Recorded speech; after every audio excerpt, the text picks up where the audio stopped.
ગુજરાતભરના તાજા અને સચોટ સમાચાર મેળવવા માટે અમારી રાષ્ટ્રીય સમાચાર ચેનલને સબસ્ક્રાઇબ કરો અને બેલ આઇકન પર ક્લિક કરો। કોલકાતામાં મહિલા તબીબ પર દુષ્કર્મ બાદ તેની હત્યા કરવામાં આવી હતી। આ ઘટનાને લઈ કોલકાતામાં તો ભારે વિરોધ થઈ રહ્યો છે અને ગુજરાતમાં પણ ભારે વિરોધ થઈ રહ્યો છે। ગુજરાતમાં બે દિવસથી તબીબો દ્વારા વિરોધ કરવામાં આવી રહ્યો છે। ગત રોજ બાદ આજે સુરત સિવિલ હોસ્પિટલમાં તબીબોએ વિરોધ નોંધાવ્યો છે।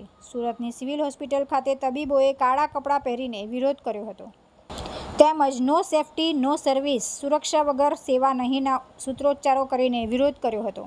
આ ઉપરાંત સુરત આઈએમએની સામાન્ય સભા યોજાઈ હતી જેમાં મૌન પાળીને પીડિતાને શ્રદ્ધાંજલિ અપાઈ હતી। સુરતની સિવિલ હોસ્પિટલ ખાતેથી તબીબોએ આજે રેલી યોજી હતી। આ રેલીમાં મોટી સંખ્યામાં તબીબો વિવિધ બેનરો સાથે જોડાયા હતા। હું ડોક્ટર અશ્વિની શાહ, હું સુરત પીડિયાટ્રિક એસોસિએશનના સેક્રેટરી છું। અત્યારે આજે ઇન્ડિયન મેડિકલ એસોસિએશન દ્વારા કઈ રીતે રેલી કાઢવામાં આવી અને આનો ઉદ્દેશ્ય શું હતો? હા, તો આ જે કેસ આપણને બનાવ બન્યો છે જેને માટે આખો દેશ ઘણો દુઃખ અનુભવે છે। તો એઝ અ ફિમેલ તરીકે હું એમ કહીશ કે જ્યારે મહિલા તબીબ ડ્યુટી પર જાય છે ત્યારે એને માટે સૌથી ઇમ્પોર્ટન્ટ વસ્તુ છે એની સેફટી અને સિક્યોરિટી। અને જ્યારે આવો બનાવ બને છે એ ખૂબ જ શર્મજનક અને દર્દનાક વાત છે। તો આજની રેલીનો ઉદ્દેશ્ય મુખ્ય એ જ છે કે અમે સરકાર પાસે એવી માંગણી કરીએ કે જ્યારે ફિમેલ તબીબ આજે 50% કરતાં વધારે ફિમેલ ડૉક્ટર્સ ગવર્મેન્ટમાં સર્વિસ આપે છે અને 90% કરતાં વધારે નર્સિંગ મહિલાઓ પણ એમાં સેવા આપે છે। તો આ સમય દરમિયાન ગવર્મેન્ટની એ જવાબદારી બને છે કે અમને દરેકને ફિમેલ મહિલાને સેફટી અને સુરક્ષિત એટમોસ્ફિયર આપે। મહિલા સશક્તિકરણની સરકાર વાત કરે છે અને આને કઈ રીતે આ ઘટનાને એ બેને કઈ રીતે બોલવો છે? મહિલા સશક્તિકરણની વાતો કરે છે પણ મારું કેવું એટલું જ છે, વાતો કરવી અને એક્શન લેવી એ બંને એક અલગ વસ્તુ છે।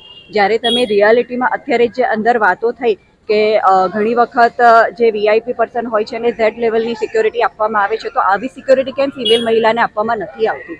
જ્યારે એ જે પણ એટમોસ્ફિયરમાં આજે જે મહિલા તબીબ ક્યાં તો કોઈ પણ નર્સિંગ સ્ટુડન્ટ જ્યારે એ કામ કરવા માટે આવે છે ત્યારે એ ભવિષ્યને સાકાર કરવા માટે આવે છે અને ઘણા બધા સપના લઈને આવે છે અને જ્યારે આવી ઘટના કે આવો બનાવ બને છે એ સમય દરમિયાન એની અને એના ફેમિલીની પરિસ્થિતિ ખૂબ જ ખરાબ થઈ જાય છે। તો આ સમય દરમિયાન મારું એવું કહેવું છે કે જ્યારે તમે ફિમેલને સેફ અને સુરક્ષિત એટમોસ્ફિયર આપો છો તો એની જે કામ કરવાની ક્ષમતા છે એ બમણી થઈ જાય છે। તો તમે એ વસ્તુ ખાલી વાતો કરવાની જગ્યાએ એ વસ્તુ કરીને બતાવો તો વધારે સારું છે। ઘટના ઘટ્યા પછી બી ન્યાય નથી મળ્યો, એને કઈ રીતે?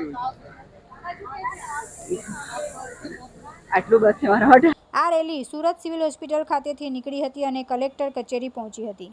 કલેક્ટર કચેરી ખાતે પણ વી વોન્ટ જસ્ટિસના સૂત્રોચ્ચાર સાથે સુરતના તબીબોએ ભારે વિરોધ નોંધાવ્યો હતો અને આરોપીને ફાંસીની સજા આપવા તેમજ સૂત્રોચ્ચાર સાથે વિરોધ નોંધાવ્યો હતો।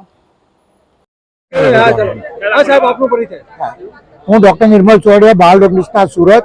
આજે ઇન્ડિયન મેડિકલ એસોસિએશન તરફથી એક રેલીનું આયોજન મેડિકલ કોલેજ અને નવી સિવિલ હોસ્પિટલથી કલેક્ટર ઓફિસ સુધી કરવામાં આવ્યું, જેમાં 1500 થી 2000 ડોક્ટરો, નર્સિસ, સુરતના બીજા સામાજિક એસોસિએશનોએ ભાગ લીધો મોટા પ્રમાણમાં અને દરેકે પોતાનો આક્રોશ અને ગુસ્સો અને દુઃખ અને દર્દ આ રેલીમાં વ્યક્ત કર્યું।